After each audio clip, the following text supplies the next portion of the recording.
മേയറുടെ അറിവോടെയാണ് അഴിമതി നടക്കുന്നതെന്ന് കോർപ്പറേഷൻ പ്രതിപക്ഷ നേതാവ് ആന്റണി കുരീത്തർ ആരോപിക്കുന്നു. കഴിഞ്ഞ ദിവസങ്ങളുണ്ടായ സംഭവ വ്യവസ്ഥ നമുക്കറിയാം. സ്വപ്ന എന്ന് പറഞ്ഞൊരു ബിൽഡിംഗ് ഇൻസ്പെക്ടറിനെ കൈയോടെ വിജിലൻസ് പിടിക്കുക സംഭവം ഉണ്ടായി.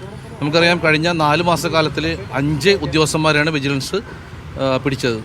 നമുക്കറിയാം ഇവിടെ ഇടപെടുന്ന കാര്യങ്ങളിൽ, കൊച്ചി നഗരസഭയിൽ ഉണ്ടാകുന്ന കാര്യങ്ങളിൽ, വേസ്റ്റ് മാനേജ്മെൻറ്റിലായാലും ടൗൺ പ്ലാനിങ്ങിലായാലും മറ്റ് മേഖല പ്ലാസ്റ്റിക് കൊണ്ടുപോകുന്ന കാര്യത്തിലായാലും ഓക്യുപ്പൻസി സർട്ടിഫിക്കറ്റ് കൊടുക്കുന്ന കാര്യത്തിലായാലും എല്ലാത്തിലും അഴിമതിയാണ്. പൈസ കൊടുത്താലേ ഇവിടെ കാര്യങ്ങൾ നടക്കുകയുള്ളൂ. അപ്പോൾ പൈസ കൊടുക്കണം എന്തിനാണെന്ന് ഞങ്ങൾ അന്വേഷിച്ച് കഴിഞ്ഞപ്പോഴാണ് ഞങ്ങൾക്ക് മനസ്സിലാക്കാൻ സാധിക്കുന്നത്. ഇത് പാർട്ടിയിലേക്കും പാർട്ടിക്കാരുടെ ആളുകൾക്കും വേണ്ടി ആണ് ഈ പൈസ പിരിക്കണമെന്ന് പല സ്ഥലങ്ങളിൽ നിന്ന് അറിയാൻ കഴിയുന്നത്. അല്ലെങ്കിൽ ഉദ്യോഗസ്ഥന്മാർ ഇത്ര ധൈര്യമായി ഇത്തരം ഭീമമായ തുകകൾ ചോദിക്കില്ല. നമുക്കറിയാം കഴിഞ്ഞ കൗൺസിലിൽ മേയറിൻ്റെ ശ്രദ്ധയിൽ അവരുടെ LDFൻ്റെ കൗൺസിൽ തന്നെ ഇത് ശ്രദ്ധയപ്പെടുത്താനുണ്ടായി. 50 ലക്ഷം രൂപ ഇവിടുത്തെ ചെയർമാൻമാർക്കും പാർട്ടിക്കാർക്കും വേണ്ടി പിരിക്കണത്.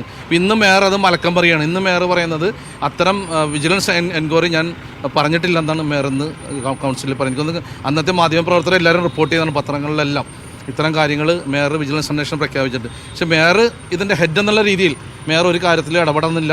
മേയർ ഇതിൻ്റെ മേളിൽ നിന്ന് ഇതെല്ലാം എനിക്ക് തോന്നുന്നത് മേയറും കൂടി ഉൾപ്പെട്ട ഒരു സംഘമാണ് ഇത്തരം പൈസ പിരിക്കാൻ വേണ്ടി ആളുകളെ വിട്ട് പൈസ പിരിച്ച് പാർട്ടിക്കാർക്കും മറ്റുള്ള ആൾക്കാർക്കും കൊടുക്കുന്നു എന്നാണ് ഞങ്ങൾക്ക് മനസ്സിലാക്കാൻ സാധിക്കുന്നത്.